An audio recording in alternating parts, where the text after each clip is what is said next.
Well, in case you just woke up from a 24-hour nap or crawled out from under some kind of a rock and you haven't heard the exciting news for today, Georgia's going 13-0 and winning the national title this year because we unveiled 2 new uniforms today. Whoopity-doo! We could be the Oregon of the SEC. We could be the Oregon of the East Coast. Hell, we've got just as many natties as they do in the last 40 years, don't we? But yay! Let's bring out the same color combination we wore in 1980, the last time we won a national title.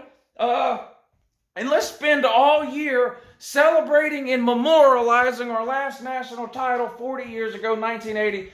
Let's even put a patch on the jersey that says that says whoopity-doo 1980 or whatever. And I'm not joking. They literally have 40th anniversary of our last title patches on their damn jerseys now for this year. The UGA literally trolling them own selves. I'm the only one that's supposed to be allowed to troll UGA. Hashtag 1980. We don't need to be wearing jerseys in 2020 with patches on them commemorating a 40-year-old national title.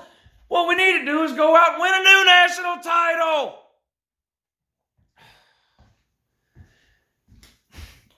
The uniforms look good. What do you want me to say? I like the uniforms. The uniforms look good. But these people all over Twitter and Facebook, oh, that's it. This is over now. They're going to be so hyped up in these new uniforms. They're going to be unstoppable. My God. Uniforms ain't never played a game, okay? They haven't. Uniforms don't play the games. The people in them play the games. And the coaches, listen, the coaches ain't wearing these new uniforms, and that's been mostly UJ's problem. The coaches, not the players. Not even really the coaches. Well, yeah, the coaches, because personnel decisions, quarterback, Justin Fields. How many national titles we had with him, I don't know. Been closer than we had without him, though. I'll tell you that right. Oh, speaking of quarterbacks, boy, the Kirby and this staff, they want JT Daniels to start so bad they can't stand it, don't they? They do want him to start. Make no mistake about it. I don't care what they say. First of all, when Kirby comes out for a press conference, you can't listen to anything he says about the quarterback situation. The guy's full of it. First of all, I don't even watch Kirby Smart press conferences. They're a waste of time. The guy talked for an hour and say nothing. He's more long-winded than I am and somehow manages to still say less, which is hard to do. What's this famous line? Oh, here's the only true thing Kirby Smart ever said in the history of Kirby Smart press conferences. And oh, stop typing, by the way. Kirby Smart has 100% of my support. I support Kirby Smart. He's made some boneheaded decisions, sure. But come on, I support Kirby Smart. But when he does stupid shit, I got to call him out. But what was it, 2 years ago when Fields and Froms was there? And they kept asking him about the quarterback situation every time. And he had the same line he would give every single time. And it's literally the most truth that you have or will ever hear from Kirby Smart. But he said the same thing every time when they used to ask him about Fromm versus Fields. You know what he would say when the quarterback situation? You know, he would say this. He would look right at the reporter and he would go, the plan is, there is no plan. That was accurate. That was accurate AF. As the kids say. Well, this year, there is a plan. And his name is JT Daniels. Dwan Mathis, I feel sorry for you, sir. I really do. It's obvious to me they want JT Daniels to be the guy. Will he be the guy week 1? I doubt it because he's got this knee injury that he had, and then he had to have a secondary cleanup operation back in January. And this guy's not even cleared to play yet. He's not even cleared for contact. Now, he's been practicing the same as Dwan, but it's just clear to me they want JT Daniels to be the quarterback. Why? Well, he's Jake Fromm Jr. That's why. Jake Fromm Jr. A big old bowl of vanilla ice cream. That's what JT Daniels is. He's not a playmaker. He's not a game changer.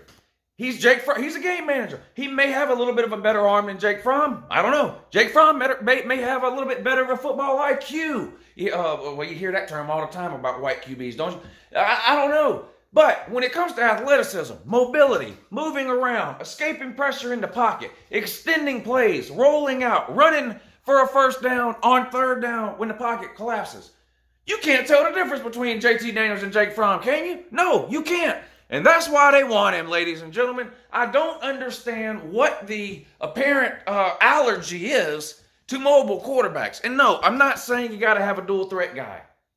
That's not what I'm saying. You can, but you don't have to. What you do have to have is a guy that can move around in the pocket, a guy that can run on third down when he has to, a guy that will make the defense respect an RPO or a zone read option. You've got to have that in 2020. You just do. That's not an opinion. Look around. Trevor Lawrence is not a dual threat quarterback, but the kid can run. Hell, in the playoff game last year, he had, an 80-yard touchdown run against Ohio State. He outran the damn DBs for Ohio State, all of which will be playing in the NFL on Sunday one day. It doesn't make him a dual threat, but Jesus Christ, he can move around. Joe Burrow, same thing. Jake Fromm couldn't move from here to there. And JT Daniels is the same way. Negative 150 yards rushing in his only year playing at Southern Cal. Ballou had a terrible offensive line, and in college, did you know that they count sacks against you in your rushing yards? Wait, if you have a terrible offensive line, even more of a reason to be mobile, which he's not. Jake Fromm is still running the 40-yard dash from the combine. I mean, this was the joke of the combine, Jake Fromm in his 40 time. What did he end up running, like a 4.85? You know what JT Daniels runs? JT Daniels runs a 4.91. I'm not making that up. You can look it up. He's been clocked it. He's Elite 11 camps and all this shit he went to a couple years ago. And that was before he blew his knee out. A 4.91. Dwan Mathis runs like a 4.55 40. He's got a cannon for an arm. I just...